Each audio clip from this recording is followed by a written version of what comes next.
शिवराय. या ठिकाणी आपल्या कुंडलवरून आमचे चांगले जुने मित्र ॲडव्होकेट दीपकदादा लाड म्हणजे ज्यांनी कोविड सेंटरमध्ये अतिशय चांगल्या पद्धतीचं काम केलं. जसं आपण यतगावमध्ये कोविड सेंटर केलं तर त्याचं चांगलं काम त्या पद्धतीनं चांगलं काम त्यांनी कुंडलमध्ये केलं आणि ते कोविड सेंटरसुद्धा खूप चांगल्या पद्धतीने गाजलं होतं. त्याचं नावारूपाला ते कोविड सेंटर आलं होतं. त्यासोबतच श्रीदास सर आणि महेश दादा आणि या नेवरी गावातील सर्व ज्येष्ठ श्रेष्ठ रथी महारथी मी कोणाचं नाव घेत नाही, नाव घेणं जरा टाळतो.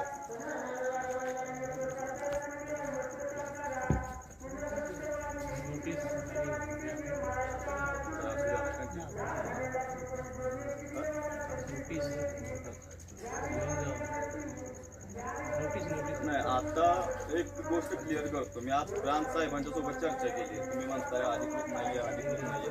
आतापर्यंत जेवढे नकाशे आले ते अधिकृत नाहीयेत, नक्कीच नाही. आतापर्यंत जो रूट आला आपल्याकडे तो अधिकृत नाहीये, पण जे गट नंबर आले ते अधिकृत आहेत. म्हणजे हे क्लिअर झालंय की ह्या गटातनं ह्या जमिनी जाणार आहेत.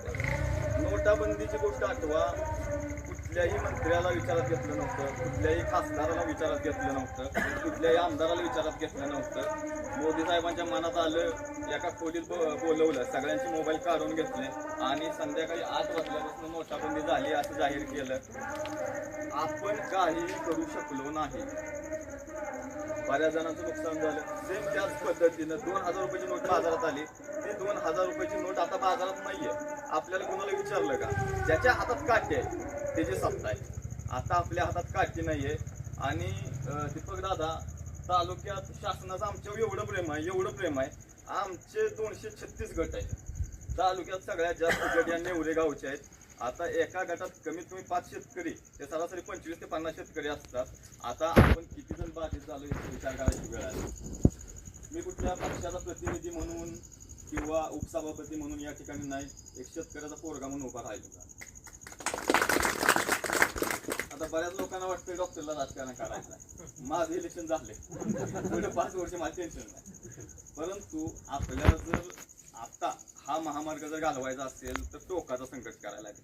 आता आपल्यातच काही पिलावर पैदा झाल्या ती म्हणते गेले तर जाऊ दे. ज्याची वादातली जमीन आहे का नाही त्याचीच जाऊ दे म्हणतोय. तुम्ही राव सख्या भावावर भांडणं काढली त्याच्या शेताबाई, बरोबर? सख्या भावावर बोलत नाही, भावकीवर आपलं वाकड आहे का तर त्या शेताबाई. आपण काय म्हणतो? गोमाता, आंबा माता, आपण भूमाता सुद्धा म्हणतो. आपली आई विकायची का? आपण काळी आई विकायची का? आमच्याकडे पांढरी शेती जास्त आहे, पांढरी आई आपण विकायची का?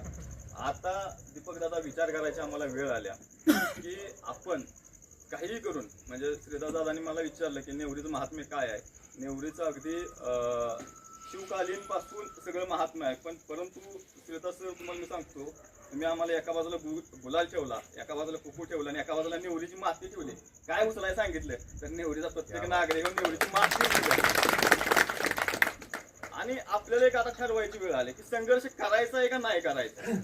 की पहिल्यांदा आपल्यातली जी येते की नाही गेली तर जाऊ दे, ती पहिल्यांदा ठुकून काढूया.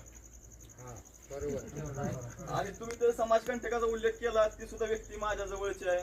त्याला फक्त एकदा विचारा, तुझ्या चुलत्याला बांध दिलाय का? तू आमची 2 एकर जाऊ दे, 5 एकर जाऊ दे, नंतर बघू. तुझ्या चुलत्याला फक्त बांध दिलाय का?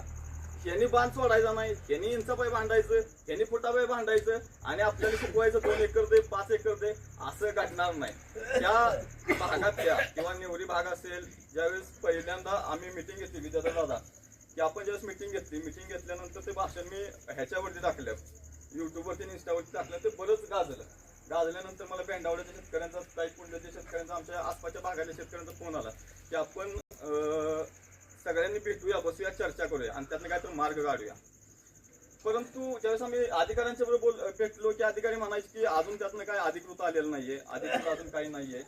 अतिशय गोपनीयता या गोष्टीबद्दल पाहिली जाते की कुणाला काहीच माहिती नाही, अधिकाऱ्यांना सुद्धा माहिती नाहीये. म्हणजे जे गट नंबर आले ते जरी अधिकृत असले तरी अजून सुद्धा प्रांतांच्या जवळ, तहसीलदारांच्या जवळ हे गट नंबर गेलेले नाहीयेत.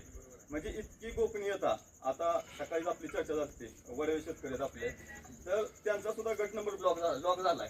आता ज्या गट नंबरवरती लॉक पडलंय ती तुम्ही शेती खरेदी करू शकत नाही आणि ती शेती तुम्ही विकू सुद्धा शकत नाही. म्हणजे आतापासूनच तुमच्यावरती ही बंधनं लादायला चालू झाली. आपल्याला सगळ्यात पहिल्यांदा ठरवायला लागेल की संघर्ष किती टोकाचा करायचा आहे. आमची लाठी खायची तयारी आहे. माझा एक गुंठा जात नाहीये तरी सुद्धा या नेवरी गावच्या शेतकऱ्यांसाठी आमची लाठी खायची तयारी आहे. परंतु आपलंच मनोबल खच्चीकरण करतील अशी जी काही ठराविक लोक भूमिका घेत आहेत की बाबा जाऊ दे दर एवढा भेटणार आहे. बऱ्याच लोकांना वाटतं की 1 कोटी देतील 2 कोटी देतील. कॉन्ट्रॅक्टरची बिलं होत नाहीयेत. आता लाडकी बहीण योजना बंद झाली आहे. शासनाकडे पैसे नाहीयेत. तुम्ही त्या भ्रमातनं पूर्णपणे निघून जावा की तुम्हाला 1 कोटी येईल 2 कोटी येईल. अधिकाऱ्यांची पगार नाहीये. माझा बी पगार नाही झाला. मग शासनाकडे पैसे नाहीयेत. शासनाकडे जर पैसे नसतील तर तुम्हाला आता विचार करायची वेळ आहे की तुम्हाला हे 1 कोटी 2 कोटी 5 कोटी कुठनं देणार आहेत. रेडी रेकनरच्या भावापेक्षा जास्तीत जास्त 2 पट भेटेल. 2.5 पट 3 पट पकडा. रेडी रेकनरचा भाव आता चाललाय संतू दादा नाही आमच्याकडे 6 लाख रुपये एकरी सरासरी चालू आहे. 6 लाख रुपये एकरी सरासरी चालू आहे. जरी आपण 2.5-3 पट पकडल्या तर 15 लाख 16 लाख रुपयाच्या वर तुम्हाला रुपये भेटणार. तुम्ही काय जरी करा आता 25 लाख रुपये 30 लाख रुपये पैसे घेऊन तयार आहे की बाबा जमीन कोणाची निघते का. 1 एकर निघाली की 100 जण तुटून पडते ती. अशी परिस्थिती असताना आपण याची 15 लाखांना 16 लाखांना आपल्या जमिनी द्यायची आहे का हा विचार करायला लागेल. बऱ्याच लोकांना वाटतं की शक्तीपीठ गेल्यानंतर विकास होणार आहे. आता तुमच्या टमाटोचा दर काय आहे कलिंगडाची काय अवस्था झाल्या आल्याचा दर काय चाललाय आणि एवढं रस्ते करून तुम्ही आमच्या टमाटोला दर दिला नाही ना आता काय तुम्ही उपटणार आहे शेवटी रोड घालवल्यावर. त्यामुळे हा भ्रम काढून टाका. बरं गोव्यातला शेतकरी तुमचा टमाटो खाणार आहे का. जातोय बाजार मुंबईला. बरं आता बऱ्याच लोकांचा समज काय आहे की गाव आणि शहर हे युद्ध आहे. म्हणजे हा शक्तीपीठ जाताना कुठल्या शहरात गेला का एखादी 15 मजली बिल्डिंग पाडून गेला का. हा शक्तीपीठ जाताना गावातनच का जातोय. बरं शहरात राहते ती माणसं आणि गावात राहते ती जनावरांची का. बरोबर आपण सहन करून घेतोय. आपण ऐकतोय सहन करतोय. आपण शेती मातीतली माणसं आहे. त्यामुळे लोकांना असं वाटतंय किंवा अधिकाऱ्यांना किंवा शासनाला असं वाटतंय की ही लोक ऐकून घेते. पण आपल्याला त्या भूमिकेच्या कुठं पलीकडे जावं लागेल. महत्वाची गोष्ट म्हणजे त्यांचं सुद्धा असं शासन नियम आहे की गावातल्या शेतकऱ्याला किंवा गावातल्या व्यक्तीला 60 लिटर पाणी व्यक्तीला एका आणि शहरातला असला की 90 ते 100 लिटर पाणी. पण त्याला बी आंघोळ करायला तेवढंच पाणी लागते त्याला बी धुवायला तेवढंच पाणी लागतंय. मग नक्की गावातल्या आणि शहरातल्या हा जो फरक केला जातोय तो आपल्याला फरक पहिल्यांदा काढायला लागेल. दुसरी गोष्ट यांनी सांगितलं की देवस्थानापासून जमिनी जातात. कोल्हापूरच्या तुळजाभवानीपासून जवळपास 15 ते 20 किलोमीटर पासून जात आहे.